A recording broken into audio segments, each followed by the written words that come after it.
You ask Tiger to calculate. This deals with linear inequalities with one unknown. The final result is w greater than -4. Let's solve it step by step. Isolate the w.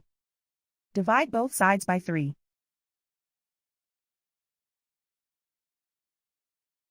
Simplify the fraction.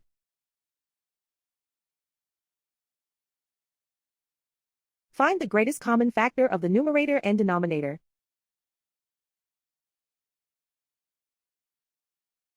Factor out and cancel the greatest common factor.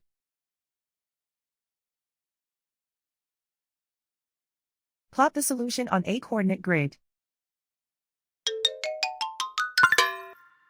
And so the final result is w greater than -4.